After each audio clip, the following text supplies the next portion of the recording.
Just a friendly reminder that the opinions expressed on this show are not worth a Canadian penny, so disregard anything you hear that might get anyone in trouble. And despite some of the great ideas you may hear, don't try them at home. Go to a friend's house instead.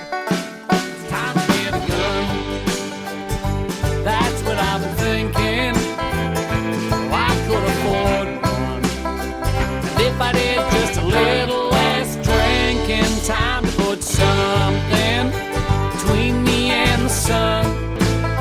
When the talking is over,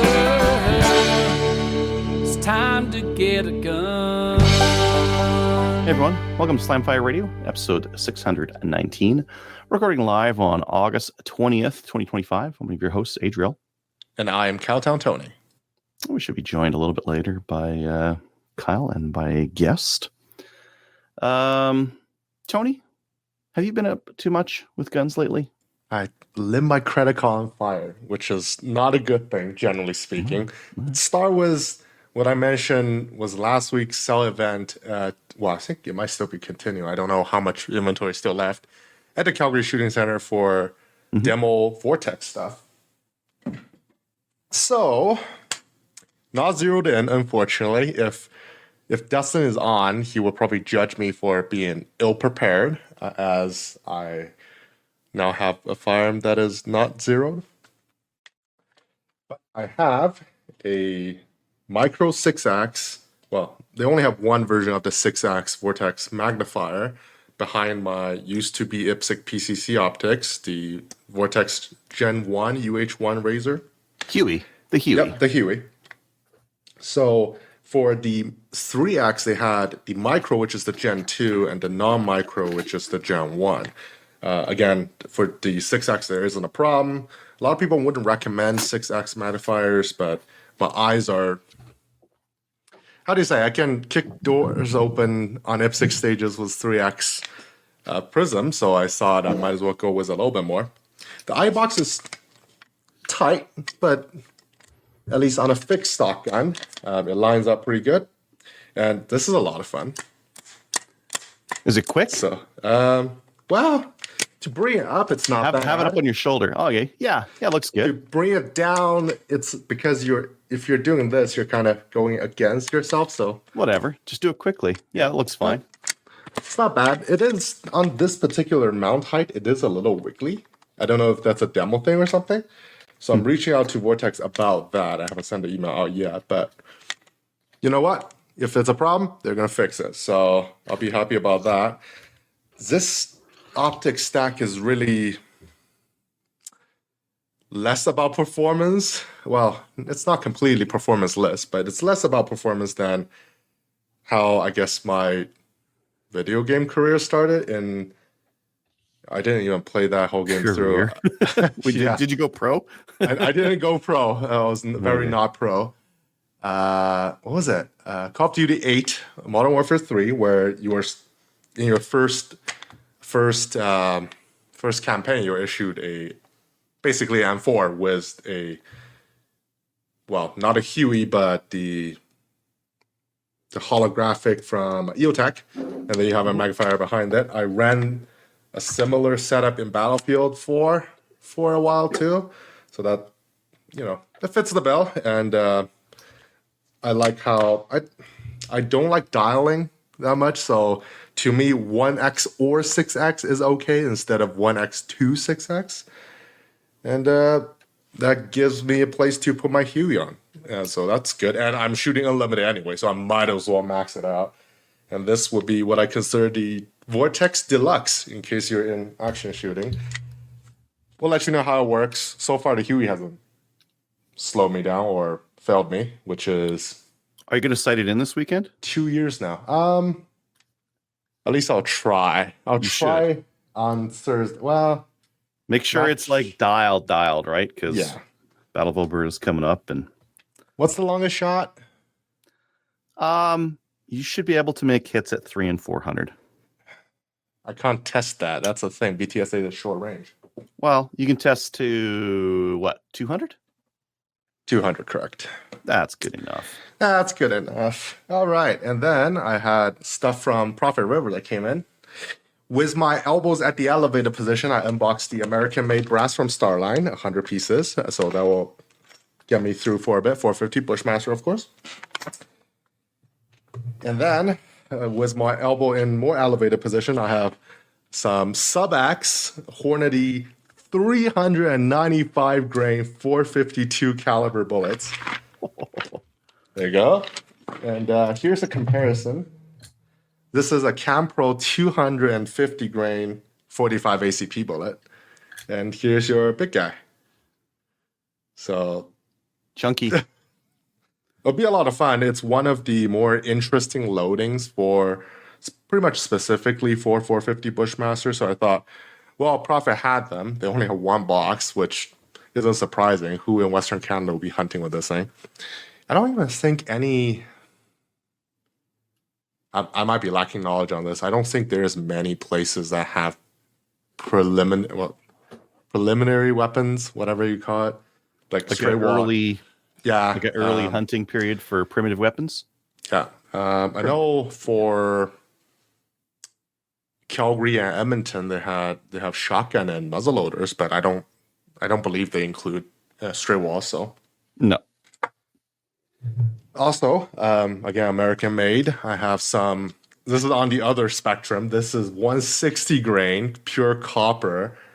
Part number is 30550. 160 grain TAC TX 45 cal bullets. This is pure copper. So I don't know how fast I should be sending these. They are rated for 460 Smith & Wesson, so they will withstand. And I did talk to Barnes about it, and they said they'll fly just fine. Don't worry.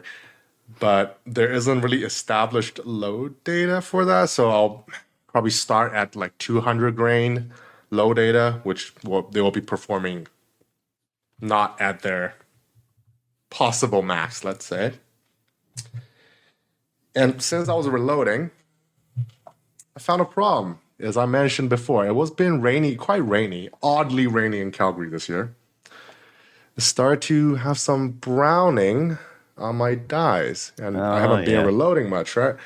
It's not significant, and I got some ballast. I started wiping it. It does come off, and it doesn't seem to be affecting the inside, which is packed with lube for the most part. So it's not as bad. But do pay attention to your reloading hardware. If you haven't used it for a bit, and just give it a quick check, make sure it hasn't, rusted all the way through. You can see a little bit on the bottom as well. Yeah, just a little bit of ballast on. Good wipe. But here is an odd issue that I need to figure out. Just saying it won't impact Battle of Alberta, but hunting season is coming up soon. As I'm building my 450, these rounds I've loaded 5 grains of tie group, which is kind of stupid, out of this humongous case in comparison to that load, which is 445 ACP in a pistol. They don't plunk into my barrel. So there's some things going on. Again, I mentioned that my new barrel has the gas port drilled slightly clogged. So that's not a great sign to start. And then now this issue, but this is only the second time I've loaded with brand new brass. So that I haven't sized it. It came out of factory and I loaded in it.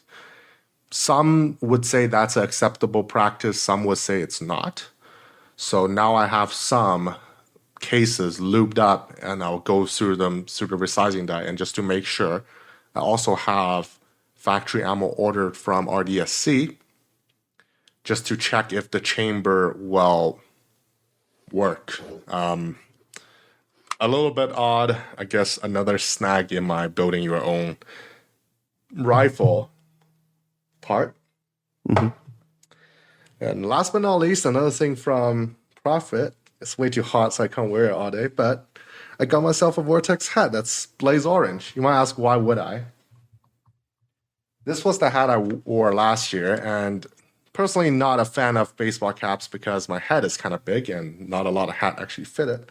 Second is I really don't like, I understand why they do it, to black out the cap portion, to cut down and clear, but to my vision, there's just like the sky is always a little dark. You can actually see the sky. Really looking forward. I can see a little bit of it. It's just Tony, I will see like that's it. I'm making an off-color joke.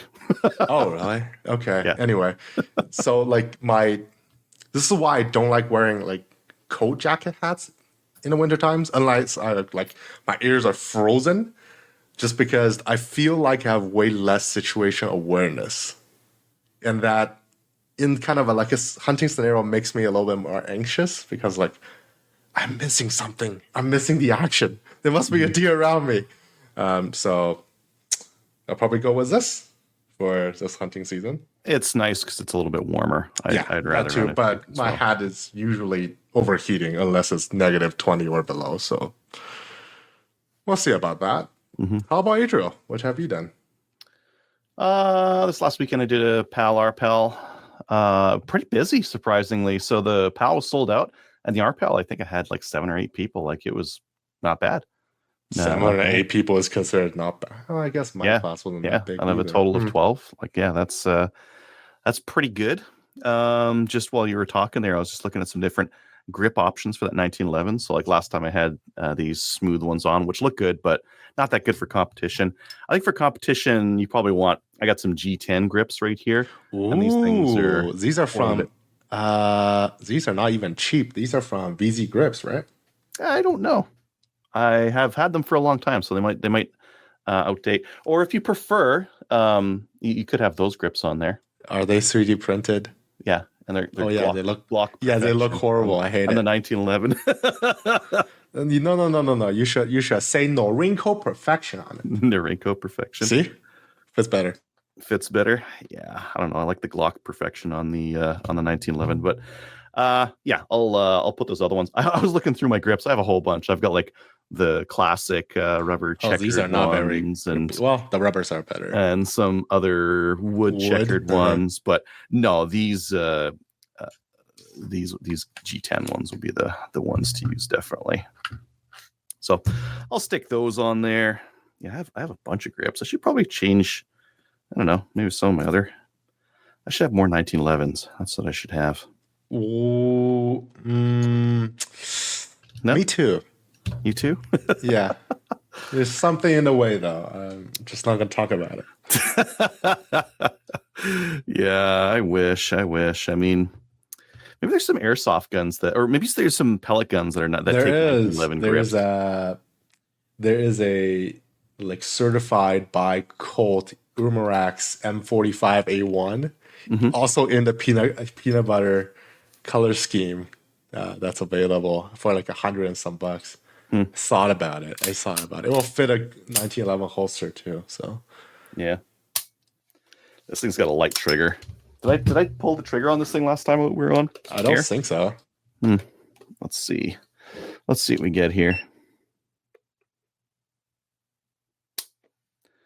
2 pounds, 14 ounces, just under 3.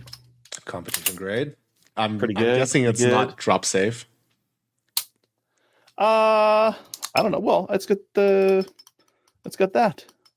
No, I thought for 1911s, just was the weight of the firing pin, it will actually light up the first round.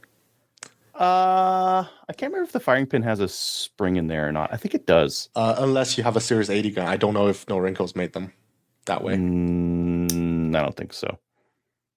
I mean, I could strip it off and take a look, but well, I'm just too lazy. don't drop the it. gun. Yeah, Don't drop it, it's you'll a die. DQable offense. Yeah. Plus, you'll die. Yeah.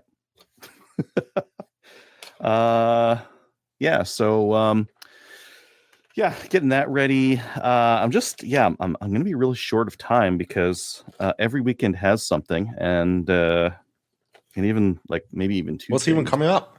Oh, everything. I've got Maple Seed this weekend, double hitter. Ooh, okay. Weekend after that, I'm going motorbike camping and maybe some grouse hunting. Where to? Saskatchewan? Places? No, Hinton, like west of here. Yeah. Let's see what's. I see a lot of people though. The national park is free right now. I'm not going to the park. That's fair. Just saying, there's probably people heading that way. Yeah, that we mentioned. Let's see. What do I got the weekend after that? There's something every weekend. I think that's probably BOA. BOA, yeah. There's BOA after that, and then I have a PAL after that, and then I'm picking up vehicles and doing a wedding, attending a wedding weekend after that, and then I'm hunting and setting up blinds the weekend after that, and then the team match in Peace Rivers after that, and then the Oh weekend my god. Oh, I see. People are still trying to convince me to go to the team match. Oh no. And then the weekend after that, I'm hunting, and the weekend after that, I've got PAL, and the weekend after that, I've got a PAL, and and then the weekend after that, hunt camp. Oh, you're hunting first without us, and then you're hunting with us. Yeah, I'll be hunting multiple times this year. Yeah. Because earlier, I can go in some places and go for grouse and that kind of thing, and then later, deer opens up, right? So, yeah, and I think except for one of those, that wedding, I don't think. Oh, I might camp for that one. I might be camping for the next. Who camps for weddings? Jesus, man. 9, 10, 11, 12. Well, it's not near my home. It's far away, so I might camp for it. Should drive the new fancy car. Maybe. I might. No, I'll be picking up the not fancy one that weekend. Oh, what? The fancy one isn't coming yet? No, the fancy one will be just after BOA. Like once BOA is done, I'm gonna finish BOA. I'm gonna get on an airplane, fly to Vancouver, pick it up, and drive it back. Yeah. Wow. Yeah. So it's I'm in a hectic period right now, so it's kind of hard to get things done. But yeah, anyway, so I'm prepping up for this maple seed. And in prep for that, so at my PAL course, at pretty much every PAL course I do, I'm like, hey, I have like a standard joke at the start. I'm like, okay, well, you don't learn how to be John Wick at this thing. It's a basic safety course. That's all you get.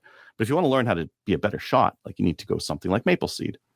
And everyone's like, oh, that's interesting. Okay. But no one ever signs up. But then for this last one, for whatever reason, like I had a couple people who are like, what's the information? We'll sign up right now. I'm like, oh, it'll be next weekend. I'm like, okay, where do we sign up? On this website. And there just so happened to be spots available. So I had a whole bunch of them sign up because, again, for someone who doesn't have a PAL, we can supply rifles and ammo. Maple Seed can. Wait, if they don't have a PAL, you can? Yeah, absolutely. Oh, you mean like you can either way? It's just you can either way too. Yeah, I mean, if you don't have a PAL, you can still show up to one of these things. If you don't have a gun, you can still show up to one of these things. Did they at least pass the safety exam though? Yeah, they passed that. Okay, good. Yeah, I disinvite them if they don't pass that because it's pretty easy. Yeah. What changed? What do you think changed? I think it was the attendees. The attendees were just like, I had a couple of people in there who were just gung ho about learning more. They were taking the PAL and the RPAL, not for any good reason, but just because they wanted to learn a lot. So it was kind of like they were interested in the learning aspect rather than the like what they can do with it after aspect. So then when I told them about that, they're like, "Oh, we want that too. That sounds fun." It's like, yeah, yeah, that's pretty cool. I'm thinking, is there like a particular demographic? If they're younger, well, no, one guy his son was like really into shooting and wanted to do more. I'm like, oh, you got to take him out to this. And there was a couple of ladies there. Well, no, his son was younger. And how's he supposed to get a handgun or a PCC? PCC. Well, how are they doing black badges right now? There's news coming up. Don't spoil it. Remind me again. Oh, I know what they're going to be doing. Aha. Yeah, mini rifle. Okay. Sorry, did I spoil it? Well, there's more news to come, but yes. Okay. Mini spoiler. Mini rifles are coming. Yeah, it will be in the news. Yeah. They have to, right? How like there's nothing else. There's nothing else that you could do right now unless you're like grandfathered into a handgun. You can do IPSC full-size rifle, but that is a lot more work. And what full-size rifles are left? You can have your bolt actions. That's a division. Ruger wrench. This is there's PRS and that's for bolt actions. You And can have convince me to do action shooting. you with a can bolt have action. manual action contemporary right behind me, dominating that division since 2023 in BTSA. No one competed. Yeah, maybe And you can have don't your know, probably- SKS or M1 Garand, or you can have Oh I don't know God, some other junk. that's Yeah. not going to be. Yeah, I think all these semi. I might be wrong. I think all these semi-auto divisions have optics. So you're putting Well, what? optics on a What optic are you going to put on a semi-auto? There's like right. I'm just saying, you'd have to get that ACDAS Alcor. You'd have to get that one, make sure it runs properly, and you could put an optic on that. I suppose you could put an optic on your M1 Garand or your SKS, like a little but that's sight just red dot. difficult. And I mean, it's better. Like I would rather have a red dot on my M1 Garand, but at the same time, I don't, because it looks not like it should. What did Tristan say about the FGC 9? Nothing since What? But like that's not a viable option. Well, that's Anyway, a PCC, right? Yeah, so for IPSC, I think there'll still be the pistol shooters who are grandfathered in and still running them, but for new people, there's PCC's toast. Shotgun, there's shotgun's the coming. better, but yeah, they've done it before. Shotgun's doable. Shotgun's coming. I'd shoot IPSC shotgun if it was available around here. I'd do that. But then you have to redo your black badge course. And yes. I guess, yeah. That'd be fun. Yeah. Yeah. So I've been doing that kind of stuff, setting up for Maple. So for this next Maple Seed coming up, like, we're supposed to requalify once per year. So I'm going to bring I'm going to bring my gamer gun out to requalify for the Maple Seed. Is it a red dot gun or is it not a red dot gun? For my Maple Seed, I'm going to bring my Norinco bolt action. That's somehow the 22. gamer gun. Did you ever get warranty support on that gun? Not that one. For it. No, I need to send it in. I need to send it in. Yeah.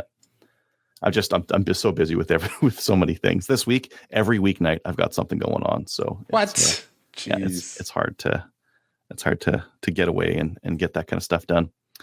So I got my gamer Norinco bolt action, and I got my gamer 22 setup as well that I'll be bringing out. And if I don't use it, I suppose I could loan my gamer, at least the semi-auto one, to an attendee that needs a gun.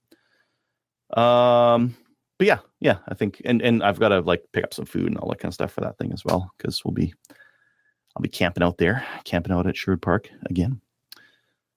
Weekend after that is motorbike camping, and the week after that is BOA. So I've been also packing my stuff up for BOA. So I've got my ammo packed up, and I think I'm gonna start looking at my belt and making sure that's set up properly and all that jazz. Because that's got to be set up properly. Yeah, and this weekend Maple Seed doubleheader. So we'll be doing some Maple Seed out at Sherwood Park. Let's get on to events. So Maple Seed, I think, did I see that there were still spots at that Sherwood Park one? Let me just take a real quick peek here. The Sunday, if anything, it has tickets. Probably just two remaining tickets for Sunday. I'm surprised. Anyways, there's 2 tickets available this Sunday for Sherwood Park. And then Ontario, there's going to be a ladies' seat on September 13th in Blue Ridge. And then same day, there's going to be a regular one at Smith Falls, September 20th at Eganville, September 21st at Rocky Rod and Gun Club. Oh, I should put that link on the website. September 27th at EOSC, October 4th at Peterborough, October 18th to 19th at Stittsville. I think that's about it. So Ontario's got a whole bunch in the late end of the season coming up here.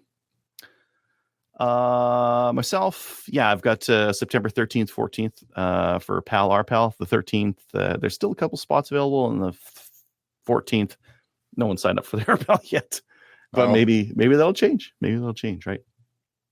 It's a little bit of a gap for you to do that too. It's about once a month now. Yeah, once a month in between. unless I set up some other things or I get some private classes going. Yeah. Yeah, for 3-gun matches, Chaz BOA still has some spots available. That's September 6th and 7th. And then August 30th, there's one at Sherwood Park. And then there is the team match that is, I was just looking at it. Team match, October 4th and 5th at Peace River, which is also a great time. You can come out to that one too? There might be some personal events going around that time. I'll let you know. Okay. All right. News. I think you got most of the things on here. You want to talk about them? Yep. So the first one is, willing or not, mini rifles are coming to at least Alberta for now. So that's good. It was more or less a controversial idea in the IPSC circle. Why was it controversial? I think what Taylor told me and a few other members told me is they don't want to indicate to the authorities that you can play this game with 22 only, and they would say, okay, then everyone should just learn from the UK and shoot 22s. Yeah, I suppose. Which is a very well, I think they're going to ban everything regardless. So yeah, it's just our government. Who cares about any of this stuff? I mean, a lot of guys will talk about, we should like maybe not talk about it, or some people say we should talk about it and share it and that kind of thing. And I just don't think any of it matters. I don't think any of it matters to politicians who are putting these bans in place. Do whatever you want to do. At this point, I don't think it matters. Our government cannot be reasoned with at this point. At least, well, on a lot of topics, on this topic especially, I think. So what are you going to do about it? I think the first match is coming up for Mac on the 23rd. Yeah. Is it this month's 23rd? I thought so. It's coming up pretty quick here. But yeah, Ken Hum at P3 Shooting Specialties. He is also a black badge instructor, and he will be doing mini rifle black badges in the Edmonton area as well. Imagining that the Calgary area will pick that up as well. It's unfortunate the PCC black badge has only ran for half a season. I'm grandfather into the whole pistol thing, so I can compete with a pistol, which is good. But I need to think about it. Do I jump back in before my 1-year limit is up, so I re-up my IPSC membership, or I just let it lapse and requal later? Well, you have actually like matches local to you that like the IPSC Shotgun and that kind of thing. That IPSC Shotgun hasn't happened yet officially. It will. Right, but then my 1 year is coming up, right? I think mine is like, I want to say September. That was my last match, so it's pretty close. Yeah, but mini rifles happening, and I will include a link to the IPSC Alberta mini rifle discussion group on Facebook in our Discord channel, so you can join that, take a look at what people are running and how their experience is with their platforms. I see the two more popular ones are custom 1022s, and a few people are trying the more modern sporting looking what's the turkey gun called? The Dara 22. That's that one. So yep. That thing's gonna get banned. You're saying? Not to jinx it, but the last time there was a ban, we were like guessing what they would nail, and it was like, the SKS, Garand, and the TM22, because they're banning 22s now, and I was surprised to see it get passed.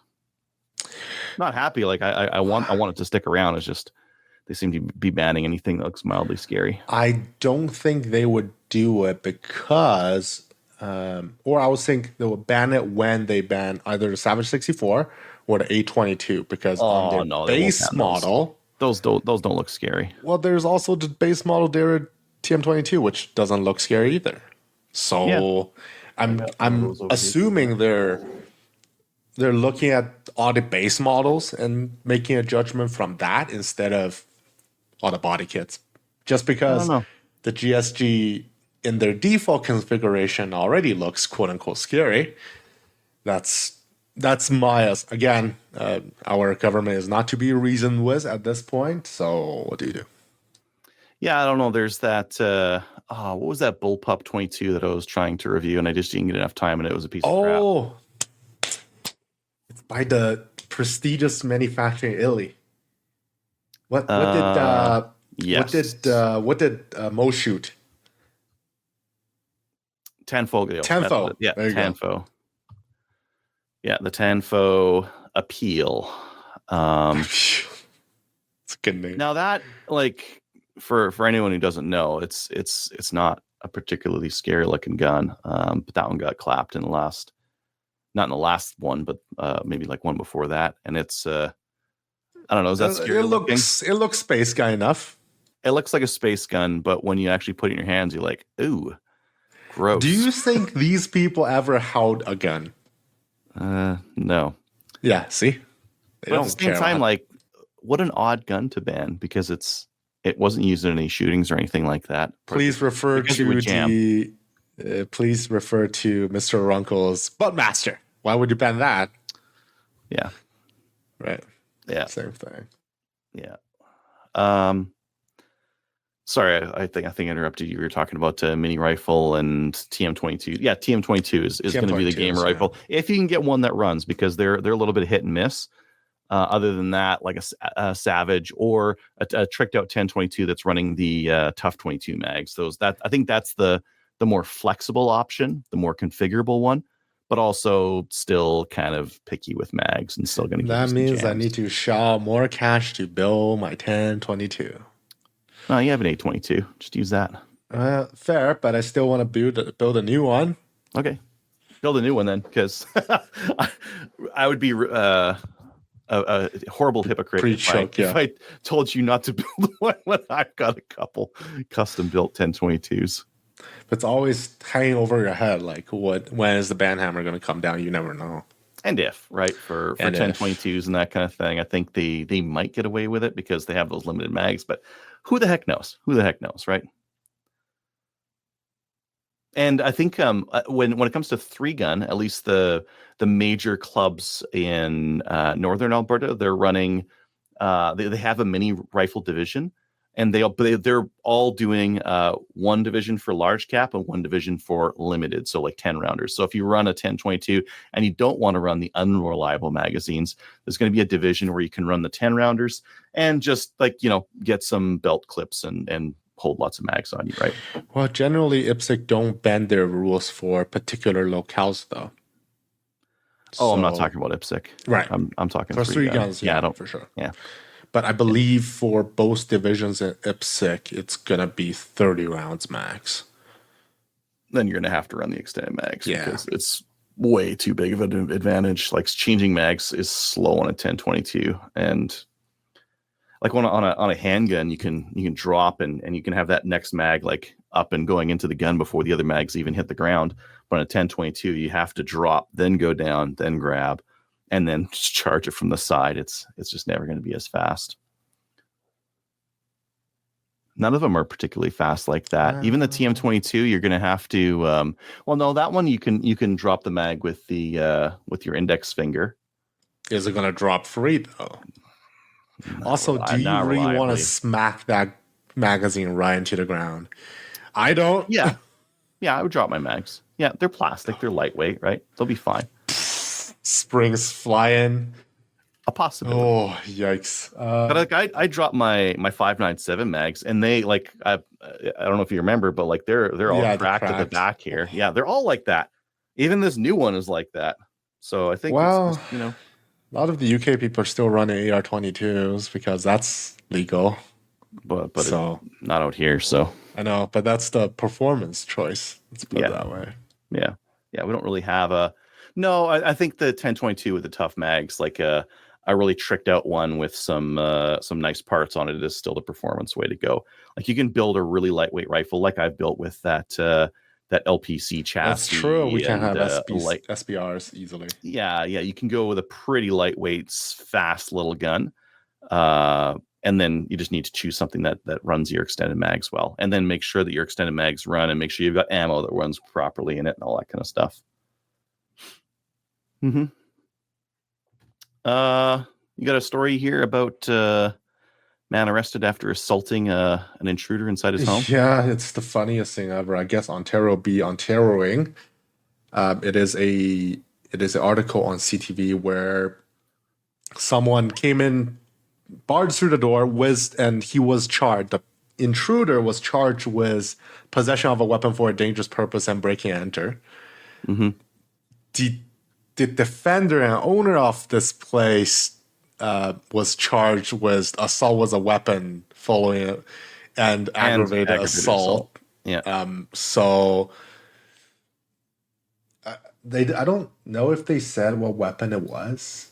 It's odd. Like they're not releasing details right now, and then they said so. Like the police did a press conference, but it's odd that someone can break into your house with a dangerous weapon, and then when you like beat them up, defend yourself. Yeah, that's not okay. So I would imagine that this person talked too much and said too much to the cops. They should have been like, "Hey, this guy's unconscious on my ground. Oh, how'd that happen? Talk to my lawyer." I'm not saying anything because, he broke in, I beat him up, and he was on the ground. I kept boot stomping him. Oh, well now, or I hit him with this bat and knocked him out, and I just keep beating him just to teach him a lesson. Oh, well now all of a sudden you're getting charges, right? Because in Canada we have intent-based laws which are terrible, and you need to make sure that you don't say too much to the cops, or else they can hit you because you said the wrong thing. Don't talk to them unless your lawyer's there. In the U.S., you will call it I plead the fifth, or in Canada. In the U.S., the place would be thank you for helping. Thank you for beating thank you for them cleaning up the streets and getting rid of this scum and saving taxpayer money. It's great. No, not so much here. Yeah, but yeah, in Canada, you still have the right to remain silent and speak to a lawyer. That's the same. It's not the fifth because that's not how. You still have to self-identify, and there's a couple other things that you're required to do, but you don't have to say anything about what happened. Just be like, this guy broke into my house and he's sitting on the ground bleeding now. No idea what happened. I'm assuming it is not a firearm because then the likely charge of careless storage will probably apply here. Usually the prosecutor will just throw everything at you.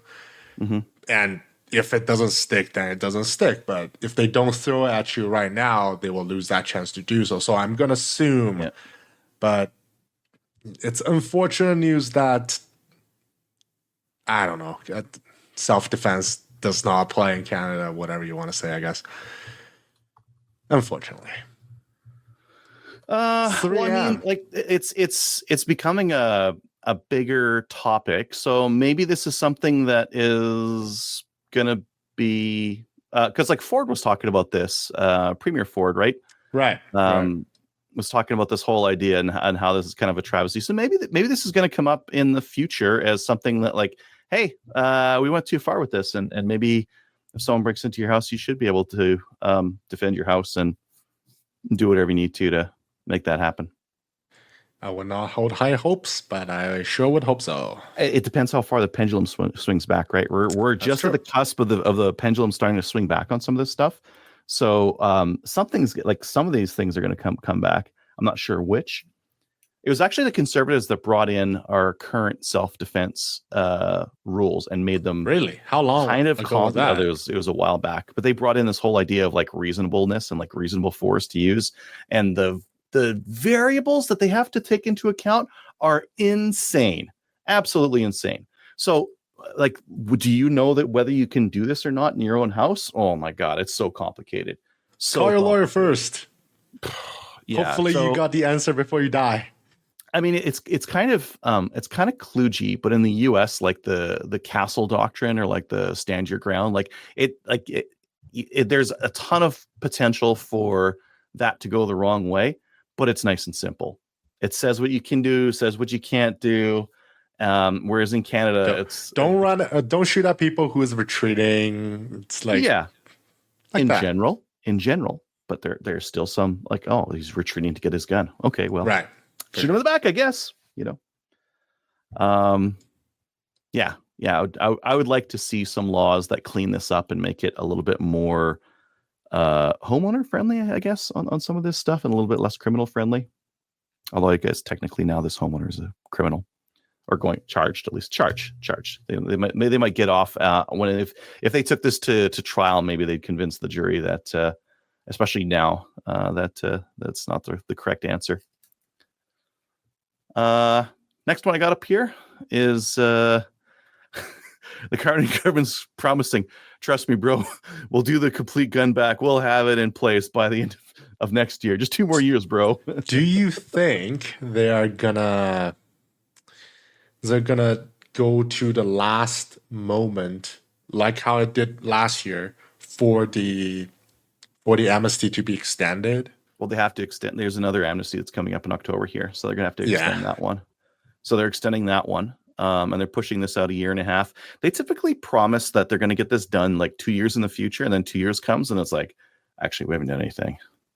Or maybe they've just got some businesses to sell some of their inventory that's been sitting on their shelves, collecting dust. But yeah, that's anyways, they say the deadline will have to be pushed back. Trust me, bro, no later than the end of 2026. It says the scheme is in its final stages of design and will be completed no later. Will the design be completed no later than the end of 2026? This is an interesting English question. I should ask a native English speaker about. Well, no, government is purposefully ambiguous sometimes when they want to promise anything. Politicians generally don't like to be nailed down to promises. And this would be nailing them down to a promise. Although he's saying he warned hesitant provinces and law enforcement agencies as their obligation to implement the law, but it's not. It's not their obligation to implement a buyback. Implement the law in terms of like criminal law, sure, I guess, but a buyback. But is this not criminal law though? You can't possess these things, so we have to take it away. Okay, but who's taking them away and how? Oh, I force you now, Tony. You have to collect these things from people, and then maybe you have to go door to door and collect them because we know that they have them. So you have to send some officers to these locations where we know people are armed and something might go sideways, and you have to do that. You don't want to do that. I'm trying to think because every time I think more about this question, I found this is a very unique scenario that hasn't really happened in history. I'm trying to think what's the last time a forced confiscation of things has happened in Canada or the US, really. New Zealand had one very recently. That's true. Yeah. What did they do? Did they knock on everyone's door? No, it was entirely voluntary, and I don't believe. Yeah, I think it's just been very low compliance rates to the point where why even bother doing it? I believe, but who knows, right? You never know that the numbers that are really going forward with these things, but they're going to finish the design 6 years later after 3 elections. Jesus, what's the design? Yeah, so it sounds like other than some threats to the police agencies, they don't really have any ideas on how this is going to go down. Because within Alberta, I believe we have a law where anyone seizing firearms needs to be licensed by the province to do Similar in Saskatchewan as well. So, and the province really hard to implement. The province won't license anyone. License Terry Bryant. Here's our top firearm confiscation officer. Yeah. Anywho, that's not news. Them saying like just trust me, bro, we'll get it done by the end of 2026 is like it has to be politically expedient. It has to be strategic. If it's not either of those things, they'll just kick the can down the road again. But I just don't see if it's politically advantageous to really do anything. You got to keep milking the cow, right? Mm-hmm. Supply management. You got to manage the supply of your gun ban provinces. The only people that's mad is us, and then police SUVN. And it play like if they need to get votes in Montreal and Toronto, this plays well for the Liberal Party. But just ban one extra. We're gonna ban the SKS because reasons. It's a Soviet military style rifle used for battlefield, designed to kill the most amount of people in the shortest amount of time. and in the 40s, and in the it was 40s, it was obsolete, which is in the future. in a year. Yeah. All right, let's move on to new gun stuff, I guess. Talk about that for a bit. This first one I've got. Yeah, I don't. Oh, yeah. Maybe RCMP got a new hire at the firearm lab or something. They've turned. I don't know. Young people would say based for some reason. I don't know. It's weird. Yeah, the VSS Vintorez was approved as restricted, but still approved. I don't understand how like no one tried this before. Introduced in 2016. What version is this? 2016. Must be some kind of a civilian Molo 7.62 arms. restricted Made in semi-automatic. I mean, it looks correct for it. Yeah. AS Val, VSS Vintorez are the references, and those are full autos. How odd that this one got a non-restricted FRT, and Tactical Imports. TAC Imports got the FRT through. Well, that's going to be exciting. Well, how much is it going to be? Expensive, very expensive. Is there an embargo for Russian firearms right now or no? Probably.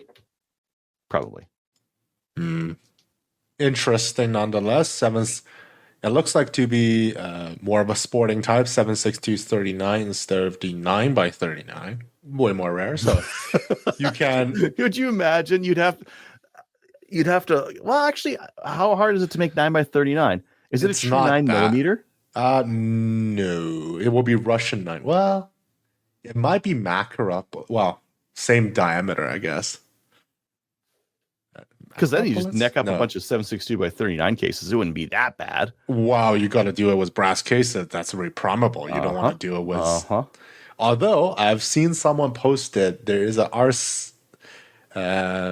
RCBS Burdem primer removal and reinstallation kit. Oh, that's a waste of time. That's I know, but it's kind of funny.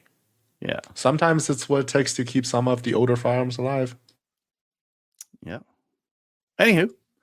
And they also approved the FGC 9. Yeah, I think we talked last about week. that So last week, yeah. Interesting turns of events. Maybe they're trying to gather up more firearms so they can.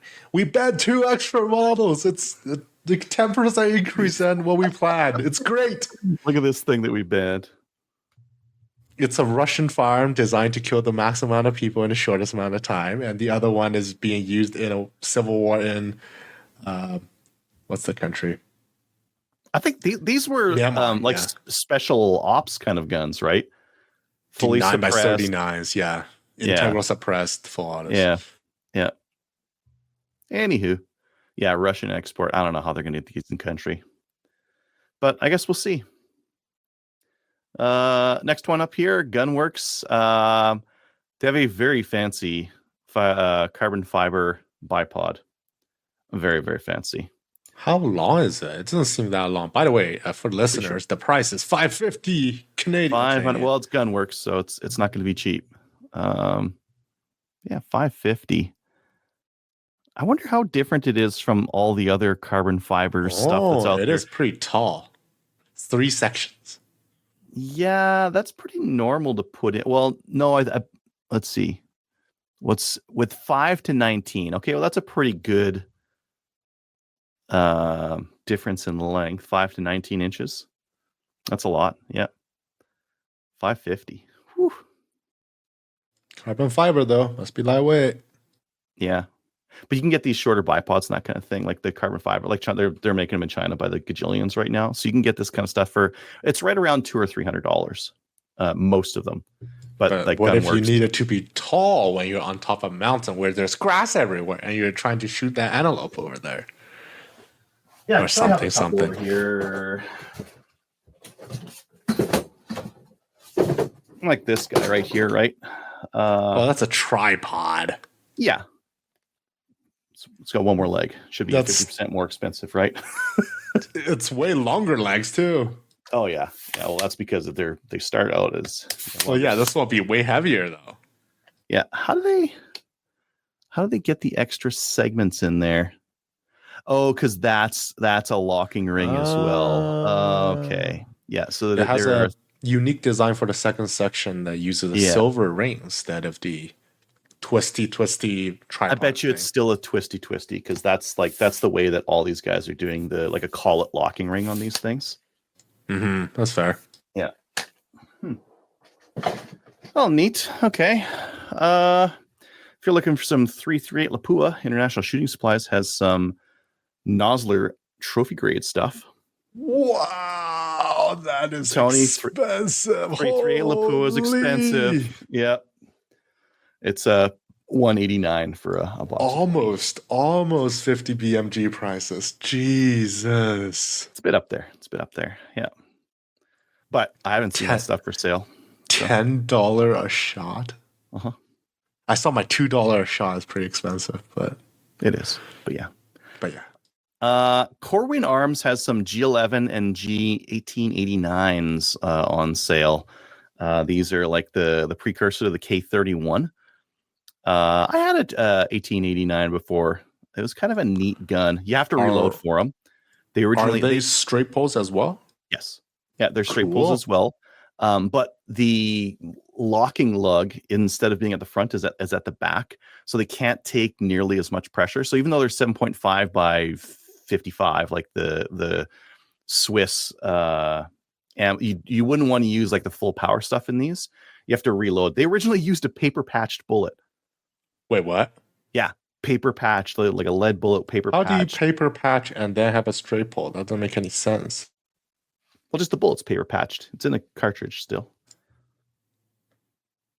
So what? Okay, cool. Don't know that. Before those copper jackets, they tried other things to make lead able to go down the rifling, because that was the primary speed limit on lead. Lead was like it'd strip out in the rifling.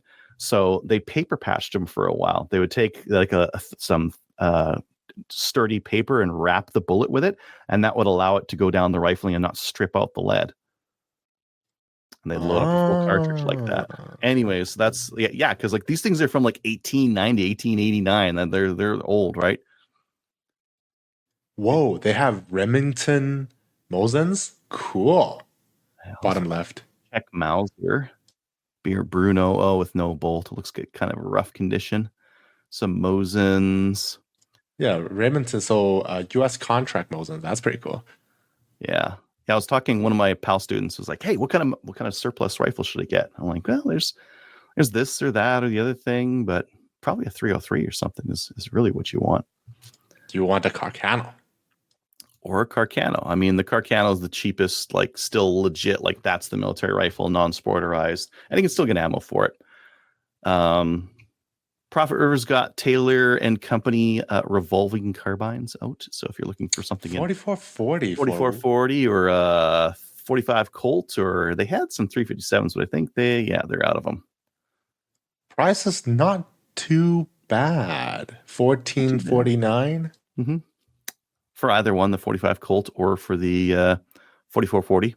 I'm guessing they're all the same price. Just sold through is 357, which will likely be the most popular. Yeah. Easiest to, although I wouldn't mind getting a 45 Colt. It's got a little bit more stank to it. Not really. 45 Colt is designed for really low pressure, actually. Mm-hmm. But it's going to have more than the 357 Magnum. I don't know. And the other thing with these is like with your cylinder gap, you lose a ton of power out of these things anyways. That's true. Why even bother? Anyways. Looks cool. If you want a revolver, but you don't have an RPAL. Or you have an RPAL, but the current situation is like this. Mm-hmm. Mm-hmm. Hey, Kyle, how's it going? Not bad. How about you? Not bad. Good. Talk about guns. Talk about milsurps. Tony, for milsurps. So, actually, I have that email I sent to that guy because I was talking about like current pricing and that kind of thing. Right now, the Mosin, I would say, is the worst buy. I would not get a Mosin because the cost is so high and the actual performance, like usability of it, is terrible. The bolts are like they're not a great shooter. The Carcano is going to be the most inexpensive. It's going to be better if you can reload for it. Be expensive to feed it with factory for sure. I think PPU is one $2 of around, the leaves. unless you reload. Yep. Enfield's probably like one of the better options, especially a sporterized Enfield. They're so inexpensive. They're such a good price. You can get a non-sporterized one for right around $600, and then you've got something authentic that has that 303 10-round mag, great bolt on it. There's the sporterized Swedish Mausers. Those are also really good for, again, if you don't care about the history of it. There's a $300 rifle that's pretty beefy. I mean, that's pretty much it. There's really SKS. Yeah. One of the last semi-autos. M1 Garand. M1 Garand, if you stab up the Badger a little bit. I think I like the M1 Garand. Like, out of our rifles right now, I think it's one of the better ones. So that's still available, but it's going to get banned. That's my pessimistic outlook on life. The M1 Garand is going to get banned, so I'm going to use it at every competition I can until it does. Yeah. Anyways, I think we're pretty much ready for our main topic, aren't we, Kyle? Yeah, I see Justin just popped in. So. Hey, Justin, how's it going? Good, yourself? Fantastic. Cool. Kyle, you going to run the main interview? Sure. Yeah, I can do that. All right, so for our main topic, we got Justin, aka Tank, on to talk about his trip over to Hungary for the European Shotgun Championship. So, Justin, welcome to the show. Well, thank you for having me. Awesome. So, yeah, why don't we, right off the bat, tell us what you did. What did you do? Well, I guess I'll start with, so I went to the European Handgun Championship, or Shotgun Championships in Hungary. I'll start with how you apply. And in Canada, since not many people wanted to go, all I do is send an email, and I was accepted to go. So not anybody that has a black badge could have gone to this. So easy. Yeah. Yeah. It was it's quite easy to get into. I think it was about $800 to go, and it was 4 days, 6 stages per day. So, and then it broke down to 20 birdshot stages, 2 slug stages, and 2 buckshot stages. But I can start with flying over there if you guys want, because I know you did a little bit of a topic about that a week or two ago. Yeah, that's been kind of a common topic is flying with guns. So yeah, and that's perfect for international, getting over into Europe with firearm. Yeah, so I flew with Air France. With them, you have to get pre-approved to fly with firearms. All I did was went online and talked to somebody through the chat. It took maybe 2 hours of waiting and giving them the dimensions and the weight of the gun case, and they approved it. It was pretty straightforward, really. It was honestly no different than flying domestic or just to the US. The same if you show up at the airport, you fill out their declaration form, except for Air France, they didn't have a carbon copy, so we had to wait like 20 minutes while the guy walked over to a photocopier to make 3 or 4 copies for us. But, I went 3 hours ahead, so we had lots of time to worry about all that stuff. And then to get into Hungary, they said no permits needed, just show up, go to customs, and request a permit once you get there, which was not ideal. I would have liked to have known ahead of time that it was approved. But yeah, we showed up at the airport. We're in a little terminal, and there's nobody at the customs. I finally see a phone number or a phone, and it says, call this number if you need customs. So I call them. They said, okay, we'll send somebody over in like broken English. About, 15 minutes later, somebody shows up. He walks us to the other terminal where the majority of the customs is. I show him the guns, the serial numbers, all that stuff, just right in the middle of the open, because that's what he wanted to see it.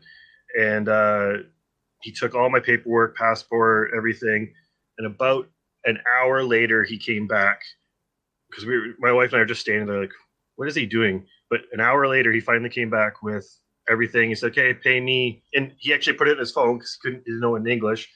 I had to pay I think it was $15, $20 Canadian worth. And that was it. So it was just a lot of waiting after, flying all day.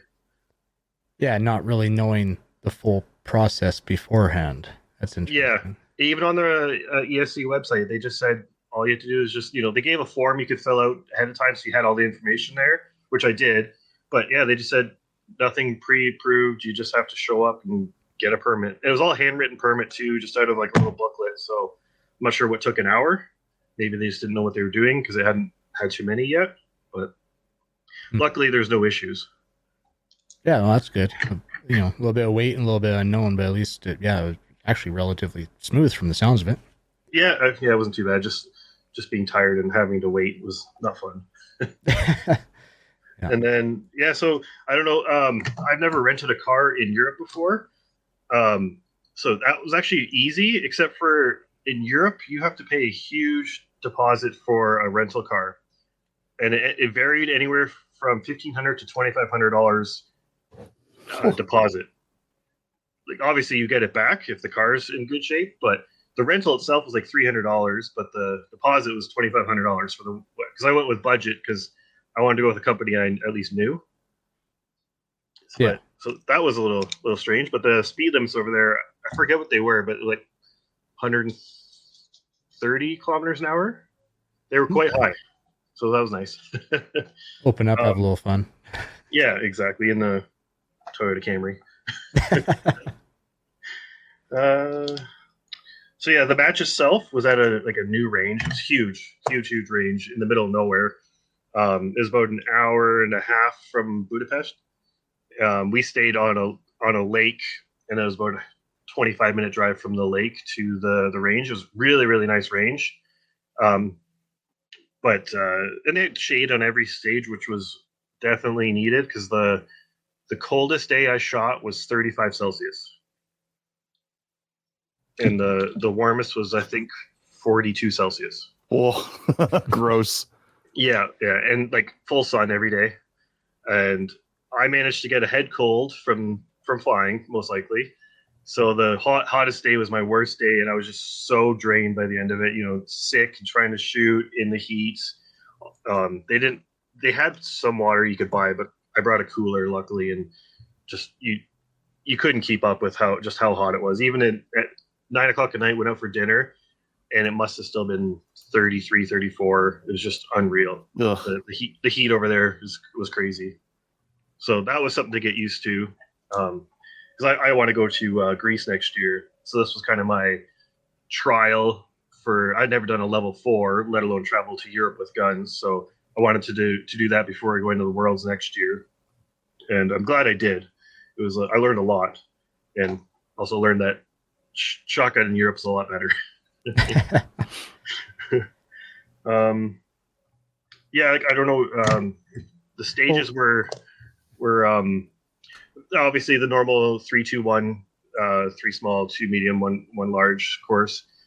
I would say the slugs and the buckshot were all short courses. You never had to reload on them. Oh, that's nice. Yeah, the slugs especially. Yeah. But they had a very good variety of stages. They really liked double clay swingers.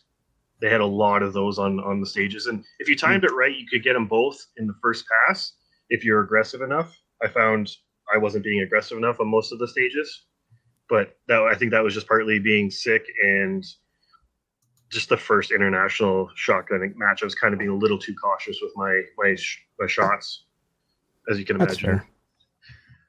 Actually, funny little story is the first day, I think it was our 3rd stage. I shot not a great stage. I had 1 no shoot, and I was just a little bit slow on my reloads, and I ran dry at one point because I had a miss. And then the clay swinger comes up, and there's only 1 on it. So I shoot it, and I finish. I shoot a popper, and I finish. And I look over at the RO, and he doesn't say anything. So it's like, that's a little weird. He didn't say anything about the no popper. So they score it, and they're like they wanted me to approve it. And I thought about it for a second, like, do I really want to reshoot on my first day at my first level 4? I was like, you know what? I want to reshoot. And they're like, no, it was there. I reset it myself. I said, well, no, it wasn't. So I was about to pull my camera out and show them a picture, but somebody else had actually videoed me. And it was clear as day that it was not on there. So He gave me a reshoot. I was like, hey, we're going to test the reshoot gods today. And I actually shot it. It was actually my best stage of the entire match. I shot it 3 seconds faster and clean. No, there you go. I used all my good luck up on that stage. Hey, at least it paid off. Yeah, exactly. So, you mean your first level 4 match? How you've done the shotgun in Canada and actually a little bit down in the States too. How would you compare? Like, what stood out different at this level match? And you said Europeans do it better. What was different? What really stood out? For like European wise, they're just like the quad loading is unreal. Like I shot with a guy from New Zealand in my squad, and he got 20th overall in our division, and his quad loads were probably twice as fast as mine, if not more. It's just unreal. And I always thought I had decent quad loads. I knew I wasn't the fastest, but these guys just obviously I need to practice more. They definitely practice it a lot. But match wise, I think it's just as you get the bigger matches, you're going to get the more props. They had some they definitely spent a lot of money on walls and props, and there was definitely a lot of low ports. Being 6'5" and a bad back, it wasn't my favorite. I would say at least a third of the stages had a low port, and when I say low port, I mean max 2 feet off the ground, probably less. Okay. So like that was the top port. So it was a learning experience on what I need to practice for next year for sure. What about like tight no shoots? Like how tight were the no shoots? They were definitely tight. A lot tight. Like I find, especially when I shoot in the U.S., they like just wide open shots in general. Here in Ontario, it depends on who's putting the match on. You're getting a few more direct match directors putting on some tight no shoots, but there was some that you had to shoot if you weren't shooting a full choke, you were really testing your luck, and even then you still had to aim half off of a target to hit some of these because they were stacked on top of each other. Right. Cool. Yeah, I remember from nationals, Paul, they had some where they were stacking. I remember that match. I was changing chokes every stage. So yeah, I'm definitely curious on how they approach their stages different. Yeah. Or if I definitely changed chokes pretty much every stage. And like I have a diffuser just for slugs. Obviously, you change it for that, and your buckshot's going to have a particular one you like. You're running a diffuser for slugs. Yeah, I have the Briley diffuser, rifle diffuser, and I find that it works the best with my slugs. I have not tried that. I've only used diffuser for when it's just clays and just turn and burn. Yeah. No, I found it actually seems to be the best for at least for my shotgun. I'll have to try that. Cool. So what kind of they had a couple slug stages. What kind of stuff was the slugs? One stage was 2 half-size poppers at about 50 yards. So they're pretty difficult. And then it was like an X-shaped stage with the rest paper. I think there's probably 6 paper. And actually, sorry, I did lie. That one you had to do a quad load on. And then there's one of the paper had about half of it covered with a no shoot, maybe a little bit more than half. Oh. And then the other slug stage was, again, I think that one had 3 poppers at about 40 yards, and then a couple paper you kind of just hit on the run around some walls. And then the buckshots one was table start. You had to run up to the table, condition 2, and that one didn't have the low ports on it. That one was 8 paper, I think it was. Or 6 or 8 paper. I think it was 6 paper, sorry. But that one was just kind of an X shape again, run around a couple walls. And then the other buckshot was trying to think what that one was. Oh, honestly, it was almost that one was start anywhere, but that one had a low port where it made the most sense to shoot 2 at the back, run up, and then take a knee and shoot 2 through the low port and then to the side on your knee to hit the last target that was in the open. Okay. They definitely had some good option stages where you could, depending on how you like to load and shoot, like you had some good options, which was nice to see. Like not just only one way to do every stage. Well, and they were actual real options, not you could shoot it this way, but there was really only one way to be competitive. Yeah, and there was some that was really difficult, honestly, to decide how to shoot. I would say there's at least a couple stages where maybe a third of our squad would shoot one way and another third shoot another, and then the rest would kind of just do whatever they wanted. Like there was definitely some stages where it was actually really difficult to decide because it was a lot of movement, and you had to decide if you were going to wait for the popper to fall to hit these swingers, or if you were going to try and take another static steal while you're waiting for it. It was fun to try and plan that. I learned pretty quickly that I was going to stick with the New Zealander because he seemed to have pretty good plans. I learned pretty quick that he was good. You had mentioned a certain term, and I don't think we've actually really talked that in depth about it. Just for our listeners, you want to go over the condition 1, 2, and 3 for the start? Yeah, sure. Condition 1 is fully loaded. So for standard division, it would be 8 in the tube and then 1 in the chamber. Obviously, safety on for that one. Condition 2 is 8 in the tube, and you could have a ghost load, which if you know how to do that, on your top of your lifter, and your safety can be off for that one. So you just have to rack it when you're about to start, and then you can start shooting. And condition 3 is fully empty. Normally, you can choose if you want to have it bolt forward or back.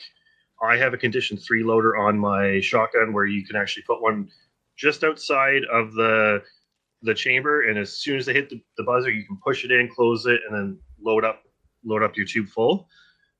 But just for people watching, that condition 3 loader, it's literally this.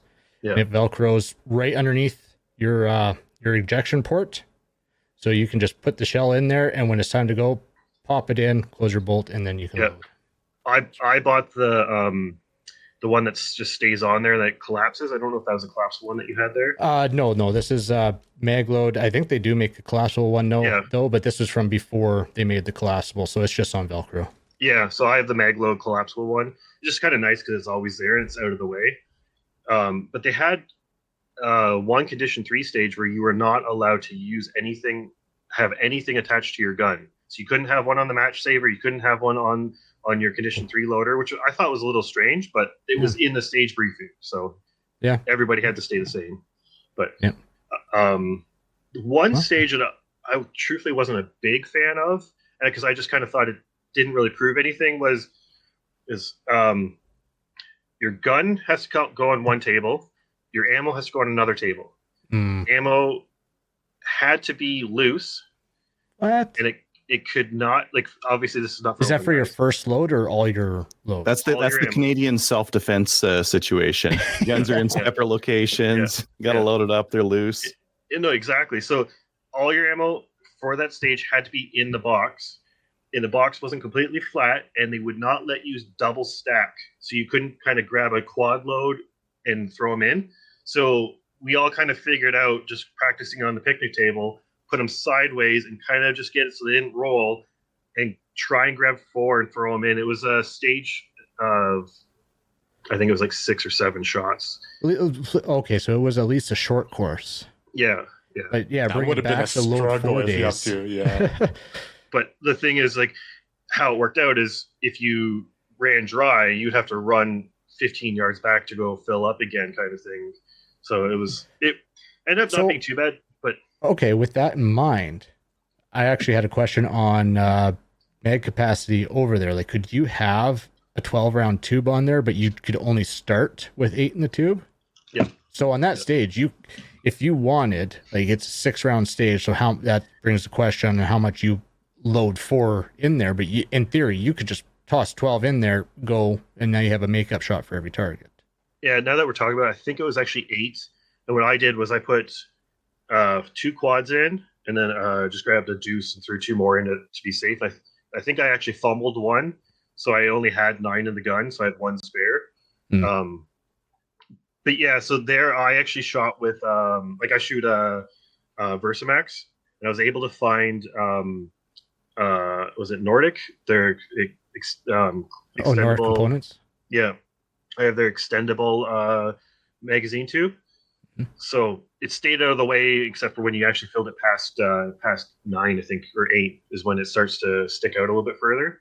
So that was kind of nice to have. Like, it wasn't, I wouldn't say a mandatory thing, but there was a few stages where you wanted to have more than 8 in your tube, just with having to stop for a load in the bad spot. Oh yeah, it is nice having that option for sure. Yeah. I have the longer tube that sticks out really far that I've shot 3 gun with forever, but it's ideally you would want a collapsible one. Really? Did they have that type of courses where it actually became an issue? There was a few spots where I thought it would have been an issue. There was a tighter walled area and a lower port, so you kind of had to crouch over, and I just felt that having that tube stick out an extra, I don't know how long, maybe 10 inches, it would have been a little bit tight to try and get around. How long of a barrel are you running? 22. Okay. Most people had the collapsible mag tubes. Yeah. What? Okay, so I heard something. But please correct me or enlighten me, because the whole thing with the collapsible or the extendable mag tubes was for modified division, because they had to fit in the box, but there wasn't anything stipulated about loaded how long they could be. So that was a modified thing at first. So now I did hear that they have since corrected that, where modified it's loaded length, not empty length. Yeah, correct. So they have changed that, and I know a few guys that are trying to figure out what they're going to do. I forget the full length, but yeah, you basically have to have a short buttstock in order to be able to fit the full amount in a modified gun in the box. But with standard, there's no restrictions. Right, just your starting condition. Yeah. Correct. Yeah, 8+1. Yeah, it's just same as TAC Ops for 3 guns. Yeah. So yeah. All right, cool. So how about the match communication? I mean, you're coming from overseas. I imagine you reached out to organizers or some people. How was that, and what kind of tips can you give to people for if they're going to go over to something like that? And what was your overall experience with that? Yeah, so I reached out to Matt, who's the IPSC Ontario president, and then he put me in touch with I think his name was Phil, who's part of IPSC Canada, and he set it all up. I just sent IPSC Canada the payments. They got me set up with everything. It needs a portal, so you can put all your gun information in there. It was pretty straightforward. The website had lots of information on it. You really didn't have to contact them for anything. They had all the forms you needed. Like I said, there's one you could fill out just to bring to the airport. Most of that management was, management or whatever was done by IPSC Canada. Yeah, and then the people that are running the match had the website with all the information. They were pretty good. Like the squad matrix, it didn't go out as early as I would have preferred, just because I would have changed my schedule a little bit. Ended up finishing Friday morning, and I could have left it earlier to go to Budapest to travel around, because I wasn't going to go to the banquet. But we're only there for a few days. I wanted to actually see the area. So yeah. But the match itself ran really, really well. We showed up, you could pick when you wanted to check in on their website. I picked it the day before, the same day as the opening ceremonies, and it went super quick. There's no lineup. They had tons of ROs there ready to do your equipment check. the matches, they had us start at 8 in the morning, and then this afternoon squad is supposed to start at 1. And I think every day we were done in 4 hours, maybe less, and six stages. So they went really quick. Like there was no downtime. You walked over to the next stage. They did their walkthrough. You got 3 minutes to walk the stages. Ooh. Yeah, it was. There was a couple of stages where it was really, really short. And they were probably doing things legit the day before, where they had ropes set up and you couldn't walk out. You could only watch it from a distance. Yeah, correct. Yeah, so like I did walk, like in front, like at the ropes as much as I could, just to kind of get a rough idea. But yeah, I know it's once you're on the stage, and then some ROs would do the last 30 seconds for the first shooter, some wouldn't.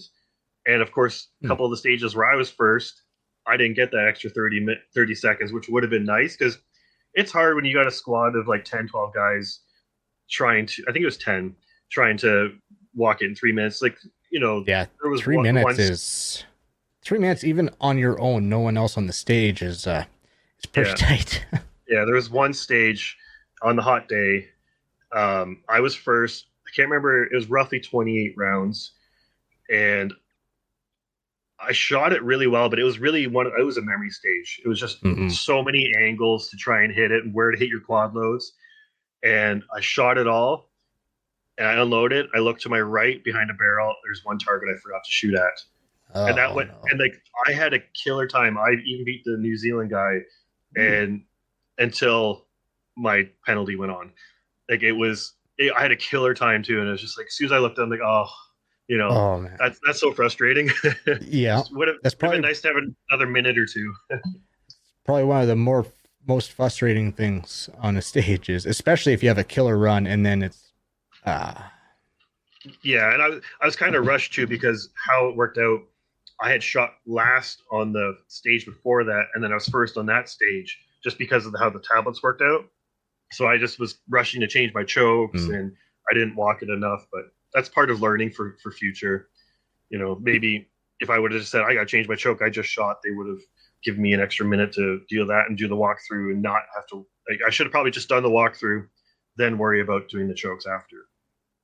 Yeah, in a situation like that, I don't really mind being the person to hold up another minute or something. It's like, oh, I'm sorry. Nobody in my squad would have cared. Everybody was really chill. Like we had a really good squad, which I think, for the most part, in IPSC, you seem to, and just shooting in general, it seems like you usually have really good squads, right? I don't have too many bad experiences. Yeah. Well, what'd you do for ammo? I mean, obviously you didn't fly over with all your ammo. No, I flew over with my buckshot and my slug, just because I knew what those patterns and where those went. I just purchased their sponsored ammo for the match, which pricing wasn't terrible. I think it was pretty comparable to what it would be here. Be in the box.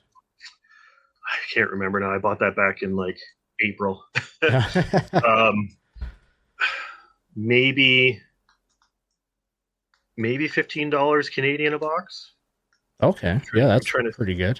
I don't think it was terrible. Like, I want to say it was €10, so maybe a little bit more than. Okay, yeah. So I mean, it's pricey, but I mean, as long as you have no choice.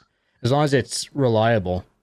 Yeah, I had one light strike, and maybe it was something else, right? But that's the only thing. I never had any issues, no feeding issues. It was good ammo. It was a little bit hot and light, so it was 7/8 ounce. And when I did the conversion, it was like 1400, something like that. So because it's a meters per second or something. I forget. I have a box here. They don't even. I think they do it in not even meters per second. They do it like in dram or something, or not even dram. That's got to be like a 3.5 dram load. If it's, like, I'm surprised they're doing 7/8. Like that's pretty light for a semi. Yeah, it's 1 sec. I'll grab one. I always run 1 1/8 ounce because I don't care about recoil, and I want to hit what I'm shooting at. Well, it's interesting because when back in Grand Prairie, I had shotgun guys trying to get me to find high velocity 7/8 and try that with my Benelli. Because if it's high enough velocity, its dram rating's high enough, it'll cycle it. But like your normal off the shelf 7/8 is not going to cycle, especially inertia is not going to cycle it. Yeah, I was a little bit worried about that at first, but I had no issues. So the weight's 28 grams, and it's number 4 shot. Number 4. Yeah, That's huge. Yeah, What That was the- your bird shot? yeah. It's Whoa. That'll put the weight on. Yeah. so obviously you got a lot less pellets, but as long as you're hitting it, and then I thought there was a rule it couldn't be any bigger than 7. Yeah, that's generally our rules. We have here. out here. Yeah. that's what I think that's something here because this is the actual this Yeah, is no, I trust you. Yeah. But I forget. They have really beefy steel. That's interesting. I don't know if I'd want to shoot like that many stages of number 4. Yeah, it's fine. 7/8. Well, that's why it's light, right? And honestly, it shot about the same as like a 1200 ounce and an eighth kind of. Like I didn't really notice a difference. Okay. Well, actually, now here that actually raises a question. Did you notice a difference on your target impact compared to like your ounce and eighth doing about 1200? I was worried about that. Truthfully, not really. I didn't get a chance to do a lot of practice.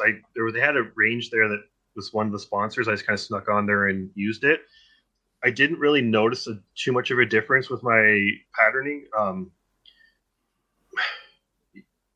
just trying to see here. It doesn't say the speed. I can't remember it, but I feel like it was like 1400. I did the math when they first sent it out. The 7/8, it'd have to be pretty high, even with a gas gun, to cycle that. So. Yeah, and there wasn't too many other options. Like I think for the open guys, they were shooting something a little bit different, but it was more money, and I didn't feel like spending it because I didn't need it. Yeah. And like obviously, you don't feel like the. Oh, go ahead, Tony. No, sorry. I think like for Ford shot, that would probably be better in terms of longer ranges. The energy retention might be better. Way better. Thought. Way better. Yeah, So for sure. It was just hard to know since I never got to pattern it when it would shoot out of your chokes. Yeah. They never had anything really far enough that I would have to really worry about it. It was more of the tight shots that I had to worry about. Right. Just the tight no shoots. Yeah, and that's one of those. Maybe hold a couple inch if it's really that tight. Hold a couple inches. If you splash, then you move it closer for your next shot. Yeah, exactly. Yeah. I think after the first couple stages, we all kind of got the hang of it. Yeah. Well, that's really interesting. And obviously, you don't feel like it necessarily affected. Like you didn't take misses that you thought, oh, I would have had that with your normal. No. That's No, I interesting. don't think so. I ended up having 4 boxes left over, so I brought them all back. Nice. I definitely was over the 11 pounds on the way back, but nobody asked. But actually, that's actually the funny part about. So the airport on the way back, we have our guns, and they knew obviously. So we had to wait for customs. I don't know if they were customs. I think they were. Yeah, I guess they were. And 3 of them show up, bring us to a back room, and it was all kind of where the employees all enter into the airport, and none of them spoke English. So I was trying to figure out what they wanted. So at first I thought they just wanted to see the guns. So I opened the guns, and they're like, I figured out they wanted me to show them that it's clear. So I showed them the shotguns are clear, and then they actually had a little barrel. I forget what you call them, like to show clear barrel to actually. Oh, shoot like a into. discharge barrel. Yeah. So I had to do that in this tiny little room with these three security guys beside me, trying to show them, and I was like, "You sure you want me to pull it out?" And like, I don't want to do something I'm not supposed to, do and get in trouble. But yeah, they wanted me to actually shoot in there and show that they were clear, and then pack them up, and then they took them from there. But it was definitely a odd experience, especially when no one speaks English.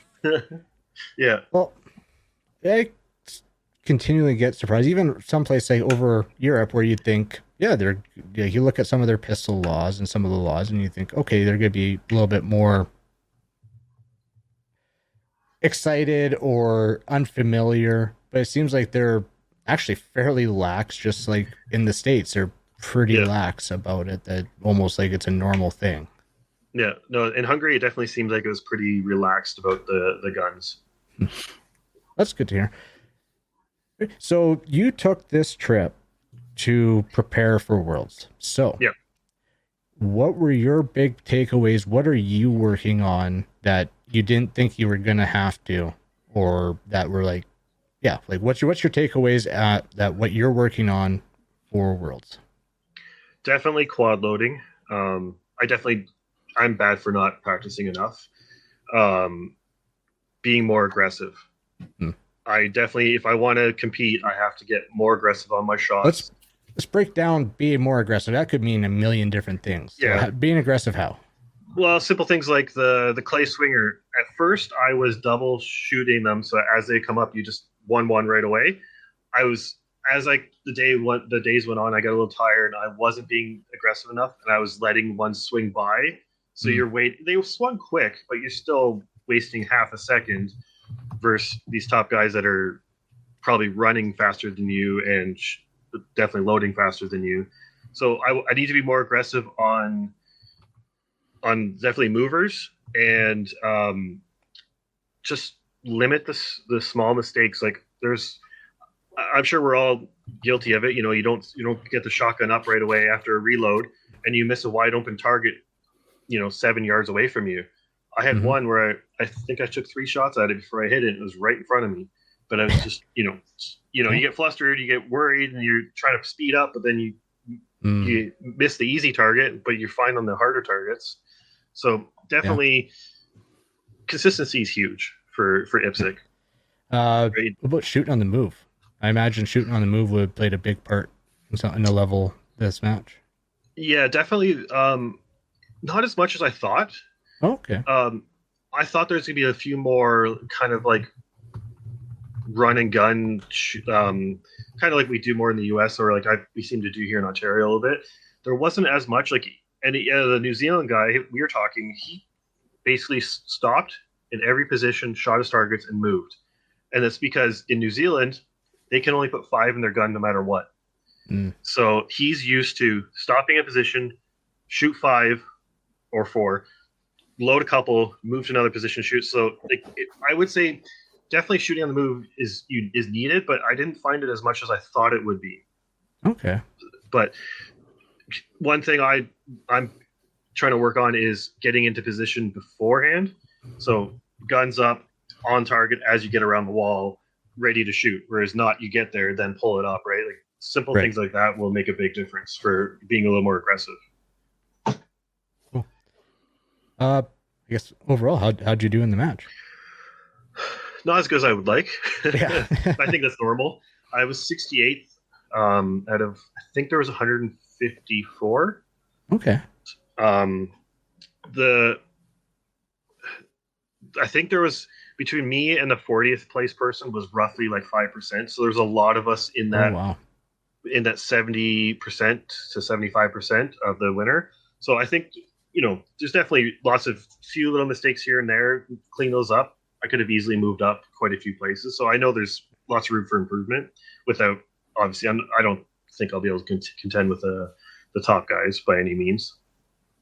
But it was a really good match. I should say I actually went with another Canadian too. There's 2 of us from Ontario that went. But he actually, Nick, he traveled for 2 months across Europe shooting 7 level 3 pluses for shotgun. Wow. All over Europe. He went to like France, Italy, Spain. I can't remember where else, but he did tons of level 3 shotgun matches. So he had lots of good insight, and of course he knew every single person at that match. Yeah, that is super cool. Yeah, I was pretty jealous, but you could tell he was a little homesick. But after 2 months, because that was the end of the trip when I saw him. Yeah, that's a long trip, and I mean it'd be a fun trip, but yeah, after 2 months, I think you'd be more than ready to get home. Yeah, and he was solo the whole time too. Oh, okay. Yeah, so that's a long trip. Yeah. Oh, Adriel, Tony, you guys got any more questions? I do. Sounds like Ontario's leading the charge for IPSC Shotgun. Have you guys had like provincials or like level 2 matches going on as well? Yeah, so last year we had a provincials, and at least 6 level 2s, if I can remember correctly. This year, there hasn't been quite as many level 2s. There's been 3 or 4 for sure. Provincials is the first weekend of October this year. Actually opens up next Wednesday if anybody wants to join. That'll be 14 stages. It's in Crumlin, which is just outside of London.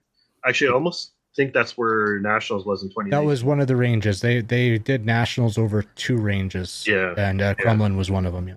Nice range. So, yeah. And they actually have a new wooded range. What do you want to call it? Jungle run. It's actually got certified by the CFO for shotgun. Nice. That's pretty cool. Yeah, so it'd be like shooting in the US, like the jungle runs that we get to do down there. Cool. Actually, here's a question, because you're talking Worlds. I know what the selection is supposed to be, but do you have any idea on what they're actually going to do for selection for Team Canada for Worlds next year? Because I don't imagine there's actually a Nationals happening. No, there's not, unfortunately. From my understanding, I think Canada gets like 30 slots. So there's not going to be 30 people from Canada that want to go. So if you send an email, you pretty much get to go. And you've got the $1,000 for the entry fee, you're good to go. I don't think they're actually going to put a team in for. I wish they would, but I don't think they'll put a team in. For each it's hard to division. put. I mean, yeah, you could take from 3-gun, but I mean, not everyone shoots 3-gun, especially out in Ontario. You got a lot of IPSC people. Yeah, I mean, it'd be nice to be able to keep the Nationals going, but yeah, I wish they would have. I missed 2019 because I didn't have my black badge at that point. I was just trying to get it. Right. Yeah. Yeah, I think that was more or less like the one like legit Nationals that's been held. Yeah, I think so.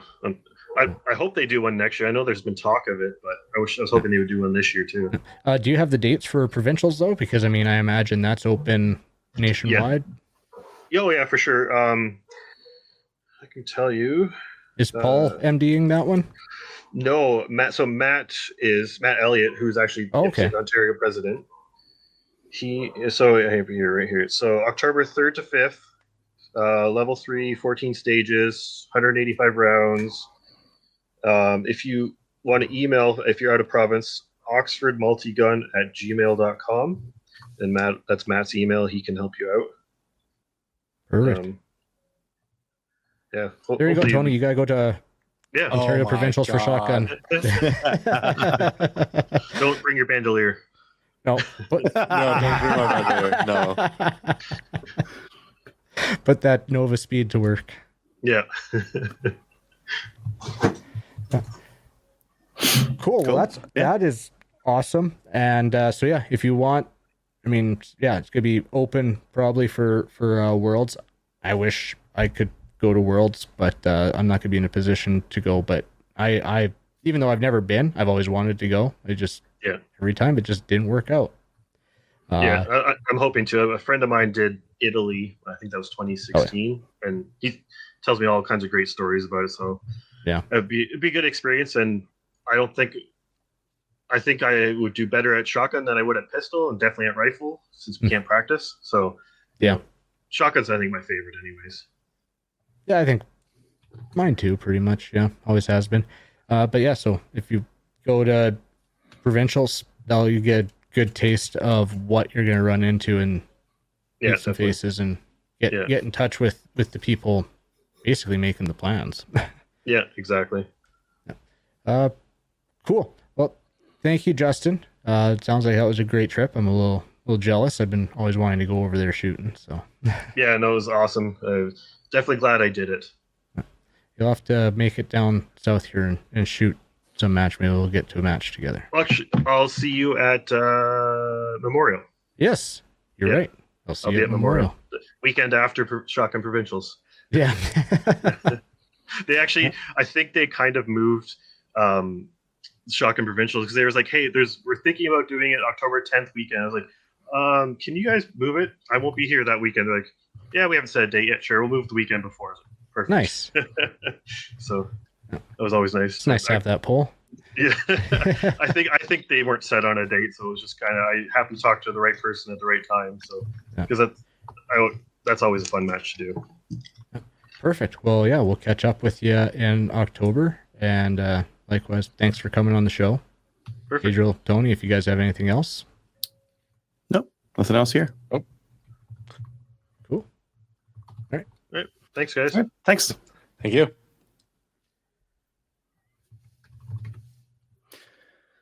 Thanks again, Justin, for coming on. We'll move on to a listener feedback. Tony, do you want to take this email from Spencer? I assume this is from Spencer from the length. Yes. Let me take a look. Sure. All right. Let Yeah. me give it a try. All right. Hey, folks, I just wanted to add a few things about traveling with firearms here in the U.S. First of all, when it comes down to locks, the actual law states that a firearm case cannot use a TSA lock. I don't think that has ever been enforced, but the reason should be obvious. You can buy TSA keys on Amazon for a couple bucks, which to my side note is that kind of defeats the whole purpose, which I thought it was always kind of a failure of the TSA lock and key program. I haven't had to travel with long guns, but for pistols, the best way I found is a box within a bag method.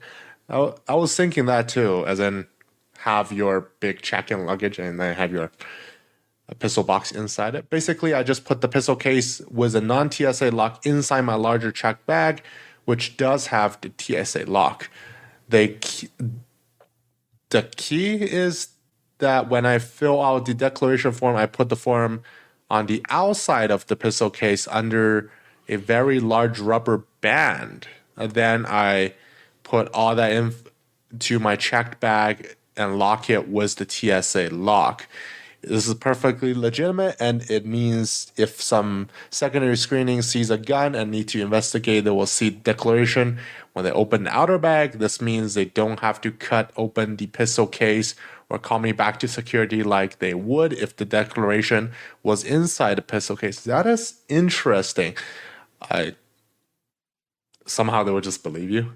I find it a little funny, but as Kyle has told us before. Last time I flew, we just taped it to the outside of the case. So yeah, and that makes sense. It's like, hey, we know it's there, so they've already done their due diligence. I'm surprised they're not like using just like the destination tag, but like it says firearm included inside and check layer. Well, I mean, they randomly whatever, and if you like, I've had my last time flying, my tool bag got open and they had, hey, your tools were gone through. So I mean, I think it makes sense because then, you don't have to get called back to open the case to prove to them that you declared it. Your declaration is taped right to the case. They don't have to call you back. It's like, oh, yeah, no, this firearm was declared. We're good to go. Makes sense. Fair.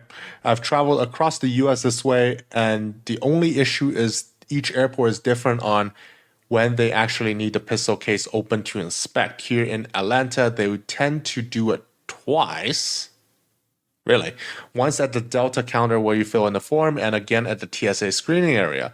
Although that seems to depend on who is staffing it.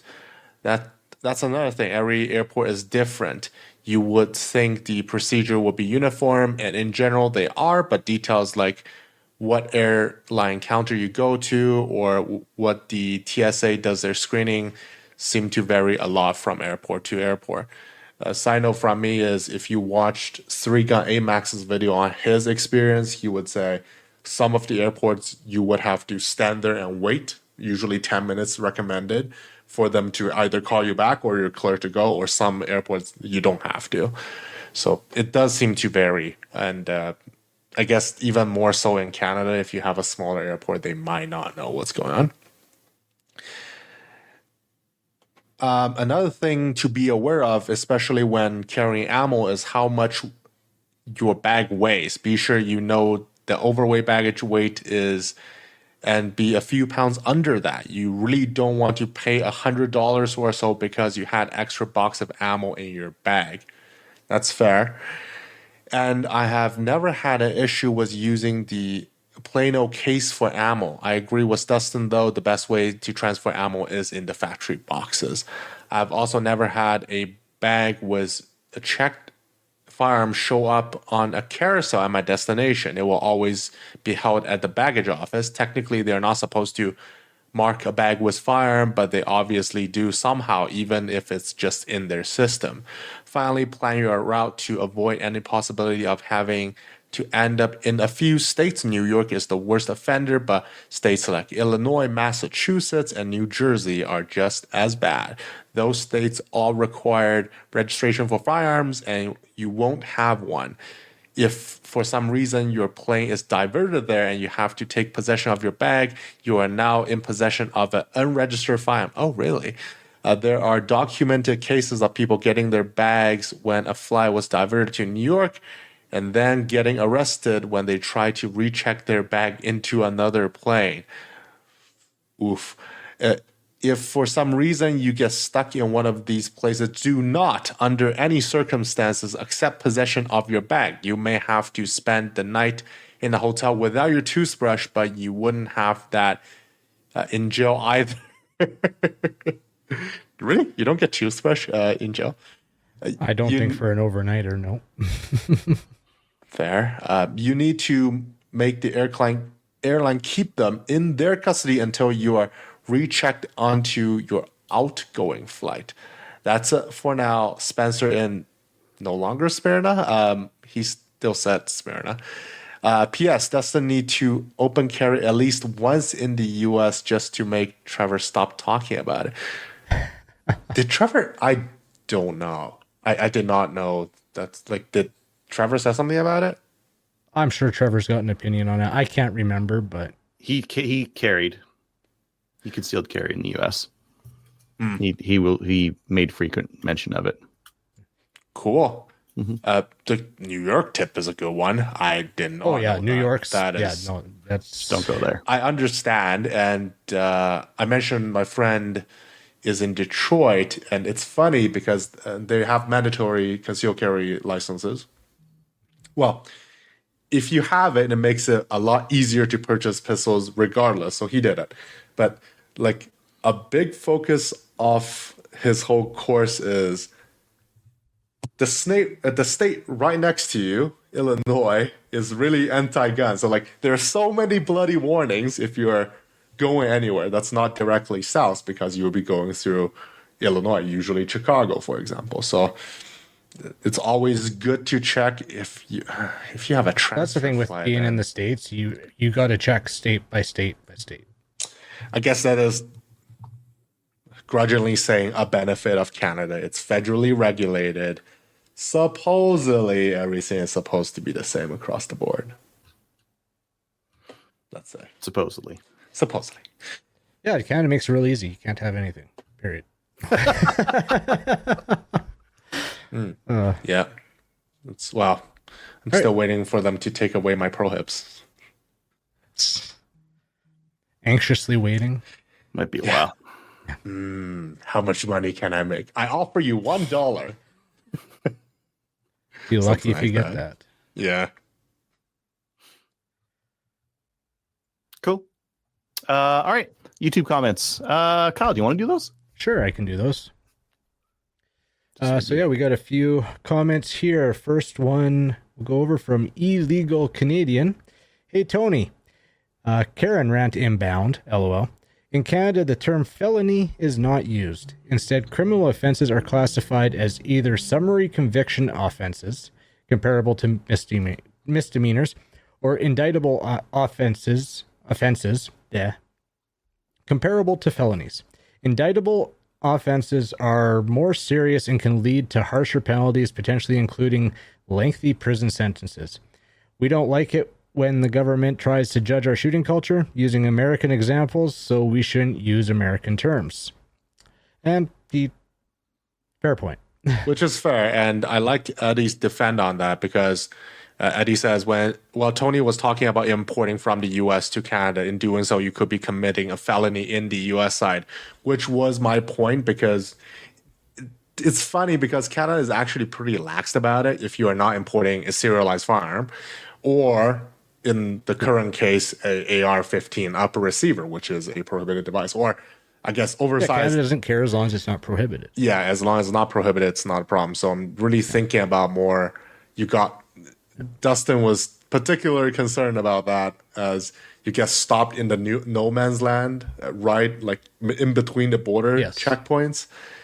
Fortunately, I didn't have that issue, allegedly, so I'm all good. All right, we got a few more. Eddie got his obligatory couple comments in.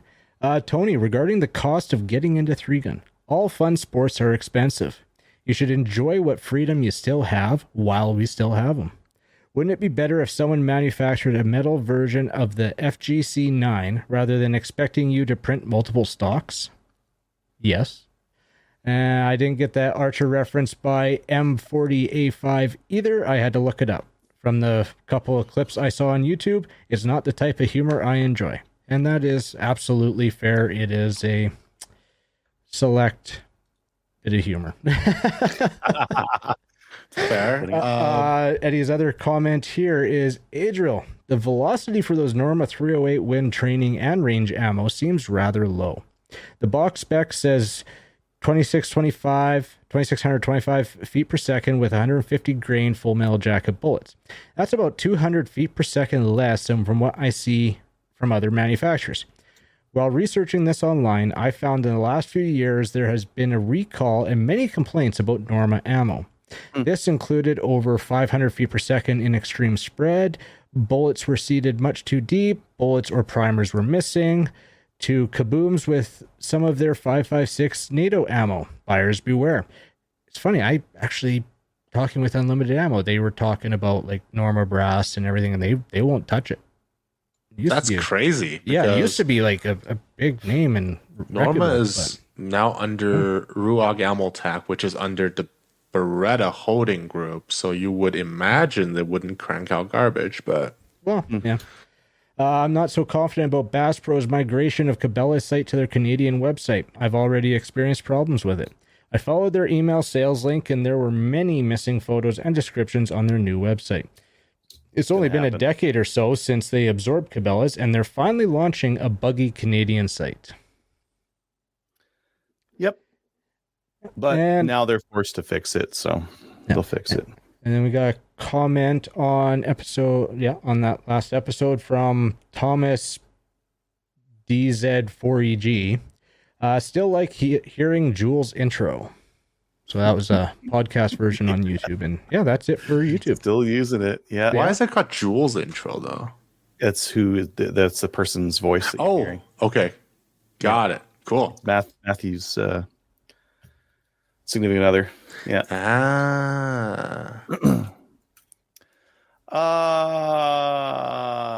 We got Facebook. Go over there. Instagram, Discord, Spotify, Patreon. I guess all those things. Discord, we got that. Go chat with us over on Discord. I was actually thinking we should move our chat that we normally do on Signal to Discord and just put it more over there. Because most often we're just talking about stuff that fans would want to talk to us about anyways. And then keep that more to like the show and more like private stuff. That's fair. Yeah. Sponsor links. Yeah, if you want to buy some stuff from Cabela's or Brownells, get our link first. Thanks to our supporters on Patreon. If you'd like to support us, hit us up on those. If you'd like to email the show and have it read on air, send an email to slamfireradio@gmail.com. You guys have any shout-outs? Yes. I wasn't here for what we did in Guns, so I'll do it next week. But I will shout out everybody who showed up to the match on Saturday, helped set up and tear down, and a special thank you. There was Lee Smith, Mike Devon, a couple other guys that when they were done shooting a stage, they literally went to the previous stage, tore it down, loaded it on the trailer. So when we were done shooting, we literally had one stage left to go tear down and put on the trailer. So special shout out to those guys, and thanks to everybody for coming out to the match on the weekend and making a good time. Cool. Awesome. I'll give a shout out to IPSC Alberta for launching the mini rifle program, however controversial it might be, but hopefully we'll have some fun I guess at this point, probably the new year, but. Cool. I got nothing, but I will have next week. Join our Discord, watch us on Facebook, YouTube, Twitch, Player, join the CCFR, and we'll see you next week. Bye, everyone. Hey. Good night, Kelly. So if you have any comments or questions for the show, please send an email to slamfireradio@gmail.com. Now go grab a gun and shoot something. When the talking is over, it's time to get a gun.